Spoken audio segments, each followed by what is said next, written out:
Hi, it's Kylie Reese, and today I'll be talking about communication apprehension.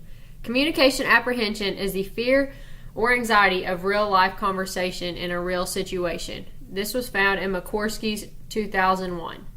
Communication apprehension is based on emotions and feelings associated with communication and speech. There are 4 types of communication apprehension that we will be discussing today. The first type of communication apprehension is considered trait-like communication apprehension. Trait-like communication apprehension is based off of personal experiences. For example, if you've ever been made fun of for something that you've said in any type of situation and it's just kind of stuck with you, that would be an example of trait-like communication apprehension. Trait-like communication apprehension can also cause a lot of nervousness and anxiety in different situations while discussing.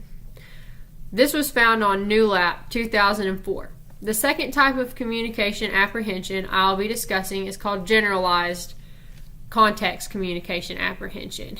Generalized context communication apprehension occurs in certain situations. For example, people feel this type of anxiety when they're giving a speech to a huge audience. It just makes them really, really nervous and they can't think. It might even happen during a job interview if you're super nervous for the job. When generalized communication apprehension occurs during a speech or a job interview, the person speaking is not always scared of who they're speaking to, but they are more nervous about who might be in the audience.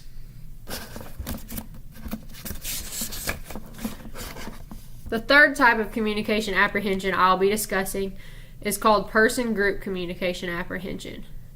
This type of communication apprehension is anxiety that is felt while participating in a group activity or group communications.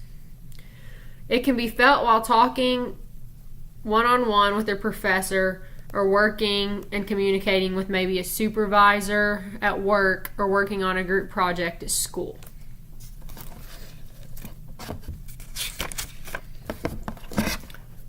There are a lot of people who feel this type of communication apprehension when communicating with certain people or certain groups of people.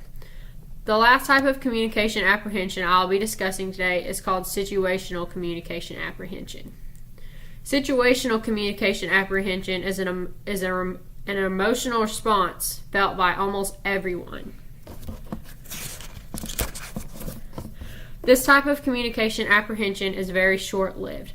There are a few examples of situational communication apprehension I will go over today.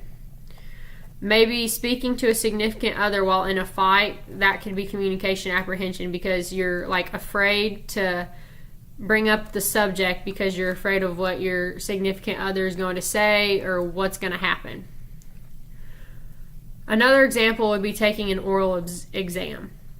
All these situations are short-lived, and when the situation is over, the anxiety that comes with it is over as well.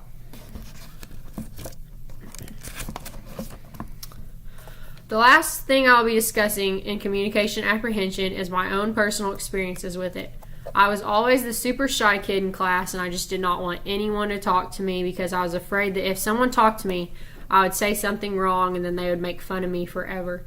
Ever since I have worked at the physical therapy clinic, which has been for 2 years now, ever since I graduated high school, I've found that being yourself is everything. You don't need someone to tell you, oh, you said something silly, or oh, blah, blah, blah. Because I encounter situations with people every day now, and I get to talk to new people almost every 30 minutes.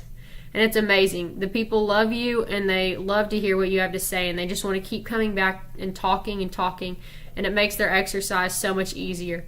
So, for anyone who has communication apprehension, just put yourself out there and you'll learn that it's not as bad as what you think. Thank you.